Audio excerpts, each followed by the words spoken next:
All right, here we are here, folks. It's about 100 degrees outside, and I'm sitting in my office with no air conditioning, so bear with me on this. If you're following in your textbook, I'm on page 195. Let me give you a refresher on what we went over the last time we were together. We were talking about such things, such individuals as Diocletian. Diocletian stopped the decline of the Roman Empire. If you look through your notes there, you'll find the system of succession, so designated by this tetrarchy, and you had the names of those individuals there in front of you: Diocletian, Galerius, Maximian, Constantius, so forth with that. I also talked a little bit about Theodosius. Theodosius was the last of the Roman emperors to hold the kingdom together for that period of time. We'll find that Rome's enemies will turn upon it very, very shortly, as a matter of fact. We went into the beginnings of Christianity. We went through various types of segments or sects in the Hebrews, or with the Jews anyway. We talked about the Pharisees. Those were the separated one. About the zealot, the radicals, the Essenes, which followed a course of asceticism, and the Sadducees, which was a temple priesthood. Somewhere through here, we talked about the most magnificent engagement, if you will, of Jewish heroism that took place at Masada. I spent a lot of time talking about the life of Jesus, and the short life of Jesus anyway, and we spent some time going through the crucifixion, and I was sorry I had to hurry through all of that. I only got through about 2/3 of the visuals I wanted to share with you, but we've kind of moved along since that time here, folks. So let's move into our today's lecture, still talking about Christianity for a little bit anyway, and we're going to go into Rome's enemies and then back to Christianity. And towards the end of the class period, if we're lucky enough, we may get into the section on Islam with Muslims, and that, of course, will be what we talk about the entirety of our next lecture together. Anyway, so let's go back to our documents camera here, and I want to flip over here and show you an individual. His name here, Constantine. Constantine became the emperor of 306, I believe it was 337. And let me begin this section by telling you that regardless of what we've heard in church or Sunday school, Christians were never as brutally persecuted by the Romans as we believe. The Romans were interested in only one thing, and that was the Pax Romana, or the Roman peace. By the year 300, the Christian population in the Roman Empire was only about 1% to about the maximum of 5%. And Constantine was the emperor at that time. But an event's going to take place here, and it takes place on the date here, and let me darken this for you, of the 8th of October in the year 312. And on this date, Constantine's army was going into battle in preparation to battle the army of Maxentius. And this is 8 miles north of Rome, and it's located on the Tiber River. And Constantine was uncertain whether he was going to win this battle whatsoever. And the way the story goes is that Constantine looked into the sky, and when he looked into the sky, this structure is what he saw there. Now, we see what appears to be a cross, and that is a constellation in the sky here. It's a part of the constellation we call Cygnus the Swan, or some people refer to it, as a Northern Cross. And Constantine had a voice to appear to him, and this voice said to him, it said, "In this sign, go and conquer." And Constantine's army was successful in defeating Maxentius at the Mileva Bridge there. Alrighty, so after that, Constantine adopted and took Christianity as his religion. Now, Constantine did not force Christianity upon the citizens in the Roman Empire, but by Constantine and the royal family adopting Christianity, more and more people became Christians with this. And it was also at this time, following this year 312, that the persecution of Christians largely stopped within the Roman Empire itself. Now, I share this with my class, face-to-face class, and I have one of these in class, and I have it attached to the wall, so I couldn't detach it. I didn't want to detach it and bring it in here. But if we take a look at 2 Greek letters, and this Greek letter right here is chi, and this Greek letter here is rho. And I'll go through it again here. Here is chi, and this is rho. And so if we put it together here, such as what you're seeing right here, we get chi rho. Chi-Rho. If we match it back up here to what we have here, and I can't draw this upside down very well, but you would draw it like this. Chi-Rho. We get an X and we get the P symbol. Chi-Rho. All right, now I'm going to play around with the pronunciation here with this. So, Chi-Rho Christ. Chi-Rho Christ there. All right, anyway, and I find that to be kind of interesting here.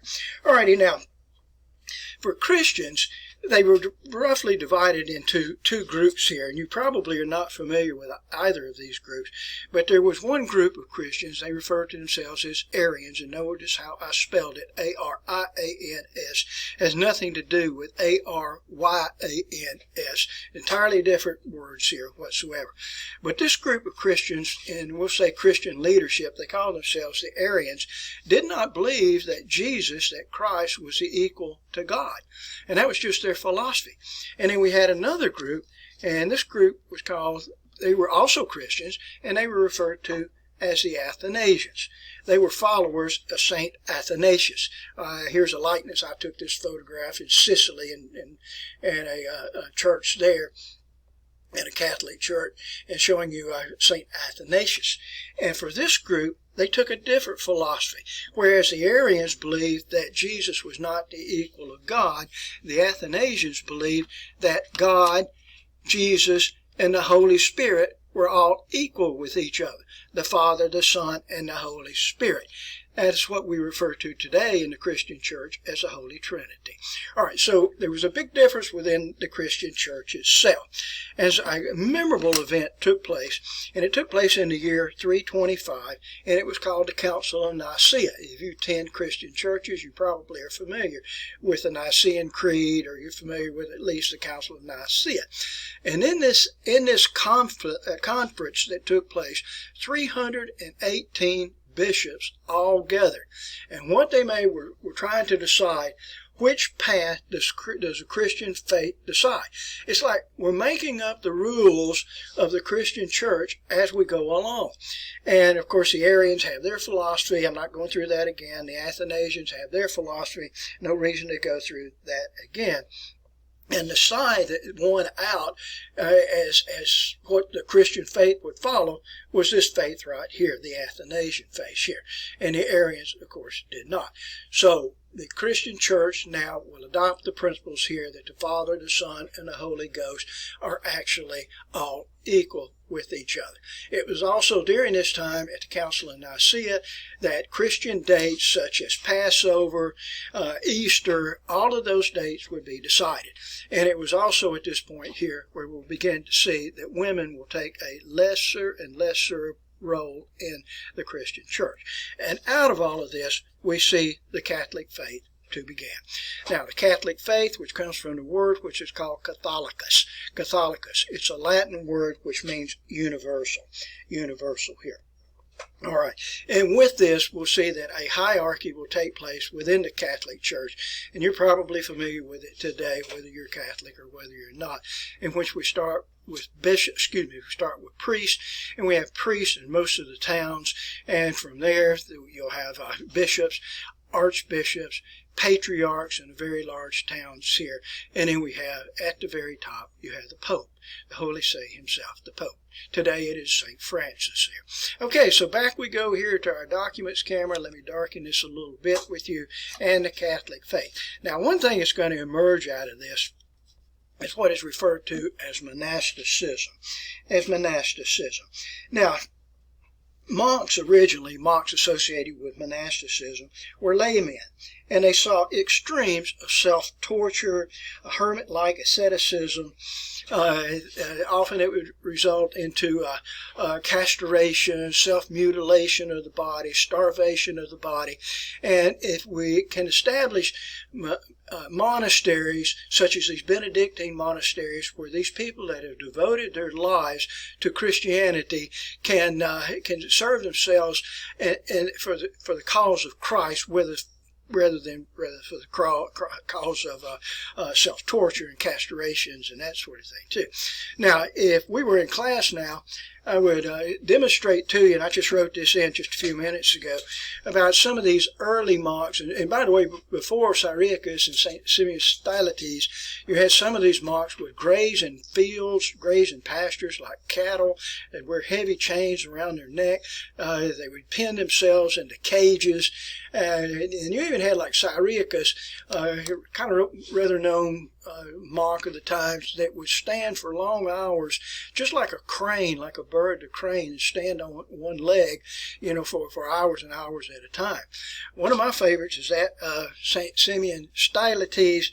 If you go over a couple of pages in your textbook, I'm looking over on page 200 right now, and I'll show you this. In fact, I think I'll bring my book over and let you see this. This is St. Simeon Stylites, or it's a rendering of that. It's actually a gold plaque right there. And you can't really tell too much about this, but here's St. Simeon Stylites at the top. Here's the evil serpent that represents evil, it represents bad, that's going up to the side of this. And St. Simeon Stylites was one of these monks, which is called a pillar monk. It is difficult to explain this in class, in our virtual environment that we're in right now. It's a lot better if we were in class here. I could demonstrate it to you face to face, which I am not very good at demonstrating this. But what St. Simeon Stylites would do as one of these pillar monks, it started out where he would mount himself on a 9-foot pillow, and I'm talking about a stone pillar, and it eventually led to him being present on a 50-foot pillar.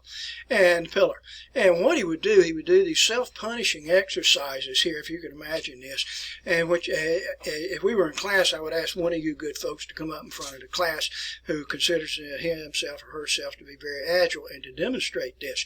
And what you actually do here, and this is what St. Simeon Stylites did, he would stand on this pillar 50 feet in the air, and would bend at the waist and touch his head to his feet, and then raised back up, such as this.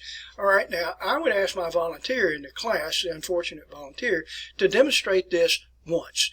And you try it. I want you to try it right now. Stand at attention, put your feet together, bend at the waist, touch your head to your toes, and hold for a second, and then raise back up, raise up into the upright position.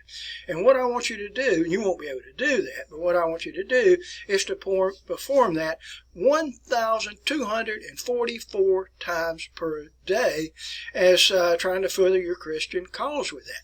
That means for every 30 to 40 seconds, you're going to be bending at the waist, touching your head to your toes, and bending back up, raising up into an erect position, and do that for 37 years. For 37 years. During the months of Lent, St. Simeon Stylites would actually have to be tied to the pillow, tied upright to the pillow, in which he would stay there for the duration of Lent. He would even sleep in that upright position. Food would be brought to him, and people would gather around below and gather the worms that fell from his body. Or that's what the stories tell us with that, All right, now that is extreme monasticism here. Living in a Benedictine monastery was much tamer than that. So let's go back to my camera here, and some of the best-known monks of the time here, best-known leaders of this. St. Basil, I wrote the name out for you right here, St. Basil. And St. Basil was one of the most influential of these early monks. He prohibited the monks from prolonged fasting, self-torture, castration, and instead he encouraged a life of poverty, humility, long hours of silent meditative prayer. All right, I don't know if any of you have been in monasteries before. They are very interesting places to visit. Not my way of life. I don't want to live there on a permanent basis by any means, but it is quite fascinating. Another individual associated with this period of time, some of these early monks and monk leaders anyway, St. Benedict. St. Benedict established the Benedictine monasteries, and a number of those Benedictine monasteries in existence to this very day. Monte Cassino happens to be one gone, destroyed by the Allies in World War II. It has since been rebuilt. Not very far from where Mount Vesuvius is. You may be lucky enough if you visit in that area to see Monte Cassino. Most of the time it has clouds that cover over it, so you will not be able to see that. But anyway, St. Benedict introduced a Latin rule. This is kind of like rules and regulations for monks. It advocated poverty, obedience, much in the same way as St. Basil. Humility, long hours, silent meditative prayer, labor, that had to be part of this. Monks must stay busy with this, simple food, simple clothing, a small amount of meat. Meat is generally reserved only for the sick here.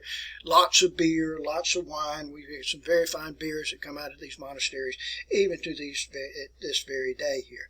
The person that ruled, so to speak, over the monastery was an abbot. The abbot's authority is absolute. Monks would often be flogged for disobedience here, not remaining busy, not working. The idea behind this is idleness is an enemy of the soul here. Originally, monks could be married, but by the 4th century, priests could not be married after ordination here. Priests and monks are expected, and all of the religious figures in the Catholic Church are expected to be celibate, to maintain sexual abstinence. Virginity is the highest standard. Marriage is second. Males and females are never expected to take pleasure from sexual intercourse. Sexual intercourse is for one purpose, and of course that is for propagation. All right, so anyway, let's go back here. I want to leave religion for the time being, and we'll go into something else here. We'll be back on religion before you know it here, folks. But let's move into another topic. Rome is going to have many enemies to descend upon the Roman Empire. I'm going to have to go back to my camera here, and we're going to go through a long period of time, and so you're going to have to use a little bit of imagination. Let's see if you can see the map, and you cannot see the map, so I'm going to have to contrast this. If you're following your textbook, then I would have to lean over in front of the camera to turn to the appropriate page. But turn over a few pages beyond that of St. Simeon Stylites, and we'll see some of these Roman enemies that will encroach upon their territory. And maybe my microphone will pick me up as I have to turn away from the camera here. But notice here we have one group. And this group, even though it's showing you here 375 and it's showing you the Huns will be around for many years. The Huns will often defeat groups such as the Visigoths, the Ostrogoths, but not completely, so that the Visigoths and the Ostrogoths will come back. Sometimes the Huns, like under Attila, will be victorious, and later they'll be defeated, and then they will come back. So it's kind of difficult to understand this.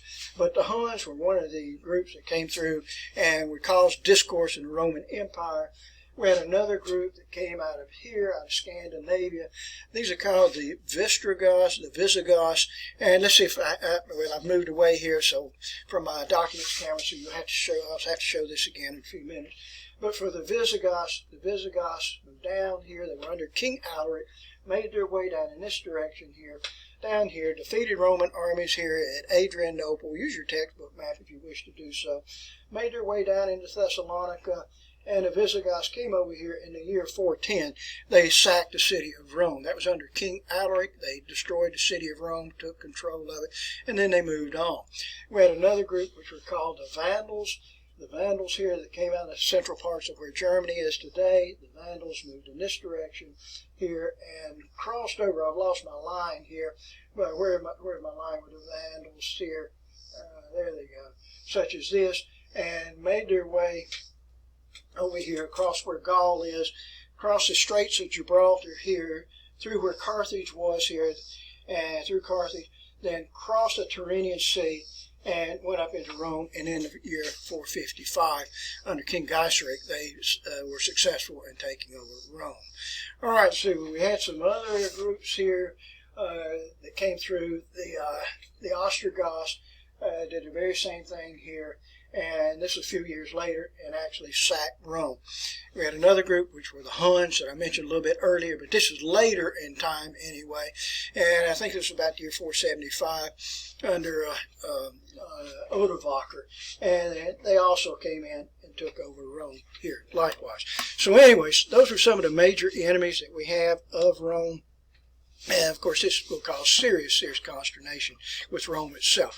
On the other hand, for many, it's just the average person, the average worker in Rome, it was just a simple trade-off, where once you were loyal to Rome, now you're loyal to the Goths. In other words, you just kind of have a change of hats right there. The taxes were about the same, and it really didn't make a difference who was brutalizing you or ruling over you. All right, so let's go back to a documents camera here, and I want to darken it again. And let me kind of tie this together in case you were not able to follow with me. You had the Visigoths, and under King Alaric in the year 410 took over Rome. All right, we had another group, which were the Vandals. This was under King Gaiseric in 455 that also sacked the city of Rome. I'm not going to hold you responsible for those dates, of course. I mentioned King Odovaker, who defeated the Roman 15-year-old boy Emperor Romulus, King Romulus. Let's see, that was in 476. The Ostrogoths, which were under King Theodoric, 489. King Theodoric was always an admirer of Rome, and so he allowed most of the treasures, many of the treasures that were in the Roman Empire, to be preserved with that. All right, so anyway, that was that. Okay, let's see. I want to go back to some of the religious individuals here, religious figures. And like I said, sometimes I think this is actually a religion course, and because we spend so much time talking with religion. And we began with the early Christian leaders earlier, St. Basil, St. Benedict. And I want to talk to you about some of the other significant Christian leaders, Western Christian leaders. And one of the most interesting ones is that of St. Jerome. And St. Jerome actually lived in Bethlehem. If you go to the Church of the Nativity today, and that's where, I didn't show this to you the other day, that's where Jesus was born, what many people will tell you. And if you go into Church of the Nativity, and by the way, if you enter into the Church of the Nativity, you have to humble yourself by going through the door of humility. And this is a door that's probably, say, on me, I'll put it maybe chest level, such as this. And so that everybody that enters into this door here, the door of humility into the Church of Nativity, you have to bow down. I'm not going to bend down and show you my bald head, but you have to bend down to actually enter into the church, or in other words, you have to humble yourself. And if you go inside that church, we go up to the front of the church where they have a star that's placed in the floor, and that signifies the place in which Jesus was born. Right beneath that, you have a nativity scene, a manger there, and right next to that is where you find the study of St. Jerome. All right, and he worked there for many years translating the Bible, and translating the Bible from Hebrew and Greek and translating it into Latin. Now that Bible is referred to as the Vulgate, or the Catholic Bible. It's the Christian Bible, the Catholic Bible. It's called the Vulgate. And I want you to recognize that. That's absolutely amazing that he would be able to do that. All right, and for St. Jerome, he claimed that the Bible should be interpreted allegorically rather than literally as it is written. All right. St. Jerome also believed that women should not take baths, because if you take baths, you see your own naked body. Makes no sense to me, but that was just one of the thoughts there of St. Jerome. Another one of the early leaders of this period of time, I'm talking about year 500 or so, was St. Ambrose. St. Ambrose, who was the Archbishop of Milan, and he wrote this piece called On the Duties of Ministers. And let's see here. Here's a likeness here of St. Ambrose. And I took this in the same church in Naples, Italy, that you saw a few minutes ago with St. Athanasius here. St. Ambrose, they all look the same to me. All right, on we go here. And anyway, on the duties of ministers. And St. Augustine. These are the great Latin fathers. There are 4 of them. Today you'll have 3 in a couple of lectures. In the future here, I'll give you the 4th one of the Latin fathers. And St. Augustine is considered to be the greatest of the Latin fathers here, the greatest of the Latin fathers. And let's see if I have St. Augustine for you. And here's a likeness taken from that same church I mentioned a few minutes ago of St. Augustine.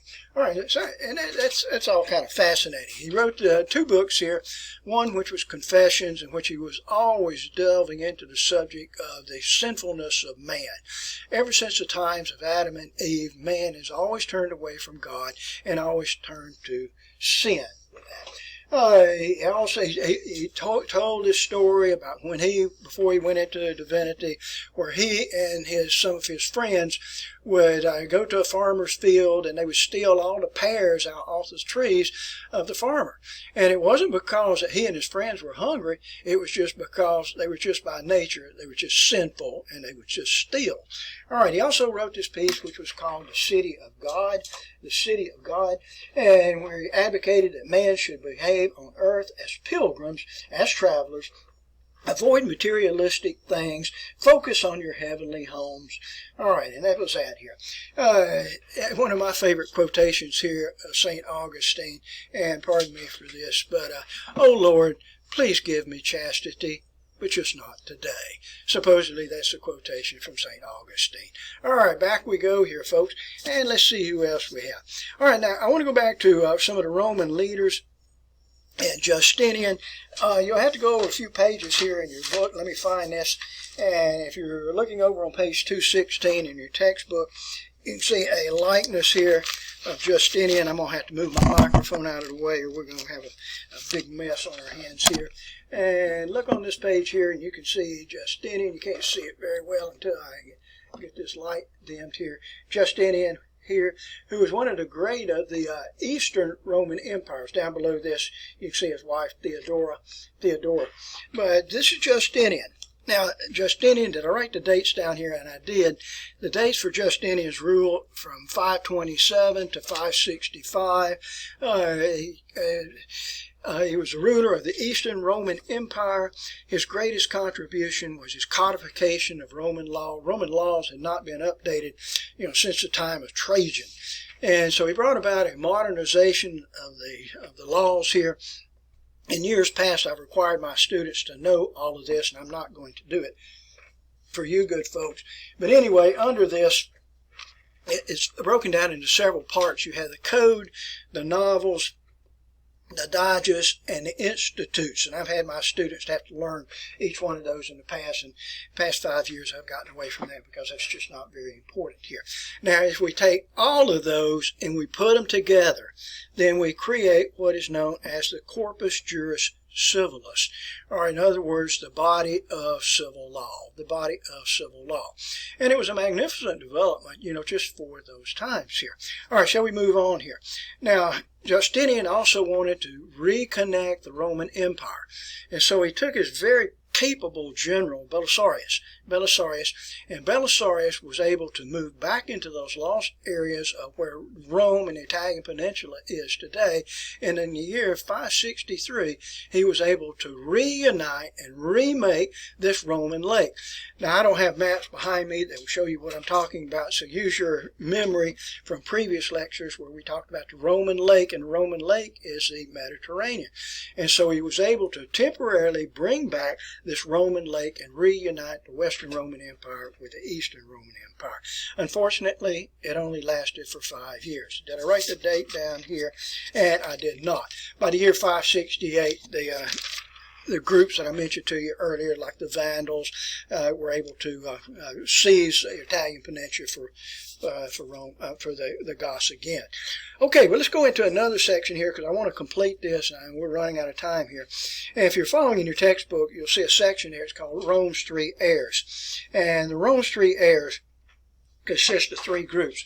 The Byzantines, that we'll talk about today when we come in for our next class period, address the topic of Islam. It will take us an entire class period to go through Islam, and maybe even a little bit more than that. And then we'll have another lecture that will deal with Western Christians. So we go back and forth between our subjects right here. All right, so we're entering into a period here which is called the Middle Ages. So let me spend a few minutes here and try to get you good folks comfortable with this, because I do a lot of abbreviating with this, and I want you to learn my language with it. Now, when we look at the Middle Ages, and I don't like to call this medieval ages because that's not very good, but the Middle Ages, we deem it to be the years 600 to 1500. And I'm going to divide these Middle Ages up into three groups. We have the early Middle Ages, and this is what we'll talk about for a couple of lectures here. The early Middle Ages, and you'll hear me abbreviate this, EMA, so get comfortable with my abbreviations. The EMA are the early Middle Ages. It ranges from the years 600 to 1000. And the intellectual accomplishments during this period of time were not very much. And then a couple lectures down the road here, we're going to go into the High Middle Ages, or some people refer to it as the Higher Middle Ages, and I abbreviate it HMA. The HMA. So get comfortable with me now when I talk to you about the EMA and the HMA, and I'll try to distinguish those for you as we start each of those topics. And this time, it's a wonderful place to live, wonderful time to live. It's going to last from the years 1000 to 1300. We had great intellectual advancements here. It was a prosperous period of time. Life is very, very good during the HMA. And then finally, and this is down the road towards kind of towards the end of the course anyway, we'll finally move into the LMA, or the Late Middle Ages. And I didn't abbreviate that for you. It's the LMA, or the Late Middle Ages, 1300, 1500. And my friends, I'm telling you, if you believe in time travel and you can go back in time, stay away from this period of time. It is not a good period of time. We had famine, you had insufferable wars, you had diseases, bubonic plague, and you're going to see in the Late Middle Ages about 2/3 of Europe's population will decline, will die during this period of time. So anyway, that's all in the Middle Ages here. Okay, so let's take a few minutes here to talk about the Byzantine Empire. Not very innovative, but nevertheless, for the 900 years that the Byzantines will stay in existence here, we're going to see a number of contributions to come out from this, things that we carry on to this very day. The Byzantines. All right. It is thought that the Byzantines actually arose here. I didn't write the date here. It's about the year 612 with the accession as the Emperor Heraclius, as he rises to the Emperor Heraclius here. And it was supposedly at this time, and you're going to see wars constantly take place between the Persians and the Byzantines. Now, the Persians will later become the Muslims, and so we got to get to that, and we're not quite to that point yet, but it's this constant war between the Byzantines and the Persians here. And supposedly it was at this time that the Persians went into Jerusalem and took a part of the true cross. Now, the true cross, slivers of it, splinters of it, are called holy relics. And in fact, to this very day, there are enough holy relics of the true cross, pieces of the true cross, that you could build a wooden ship with it. And I'm talking about a large wooden ship.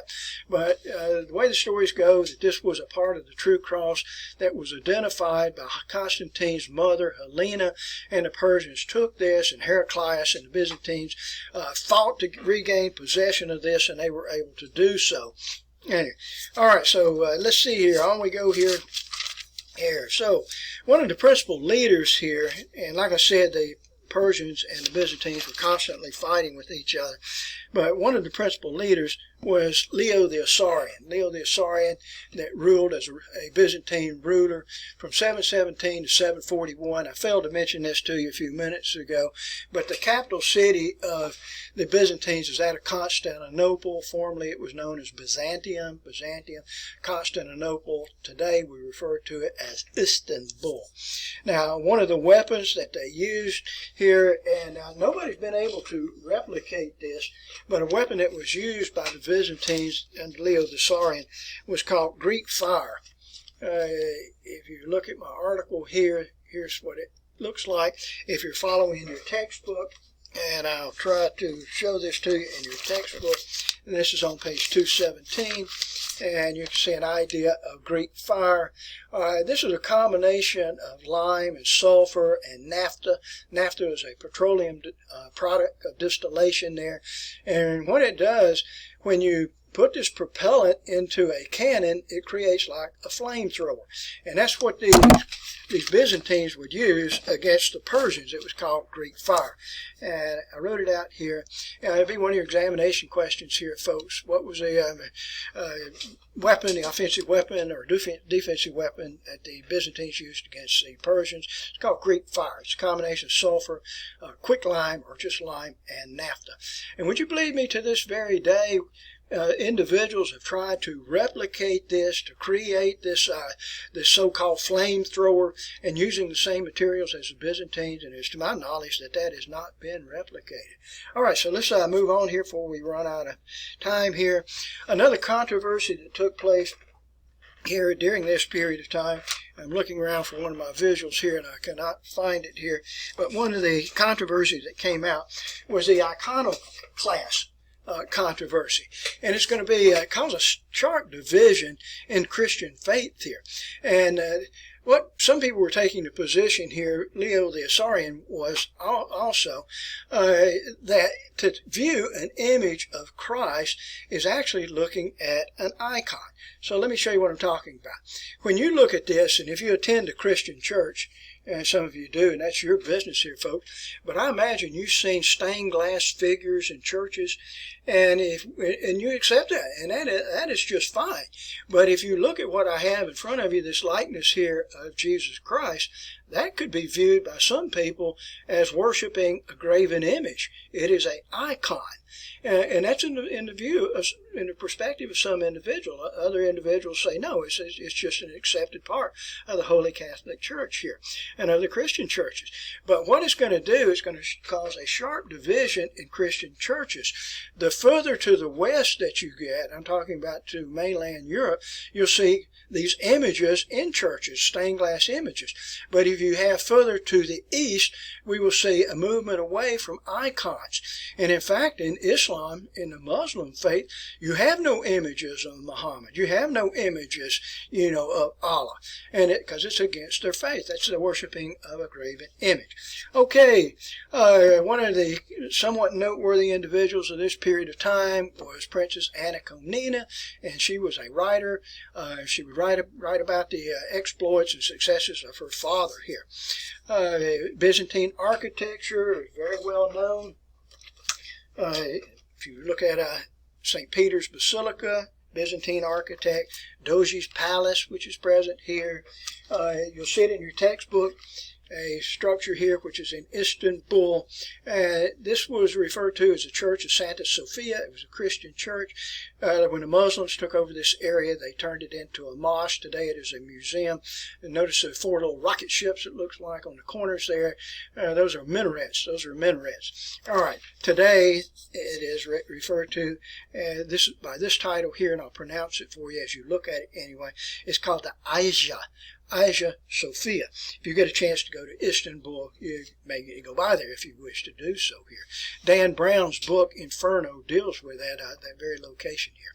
Alrighty, folks, that's about enough for today. We've gone through quite a bit of material here and used a lot of time with this. And next time we get together, we're going to spend the entire class period talking about Islam.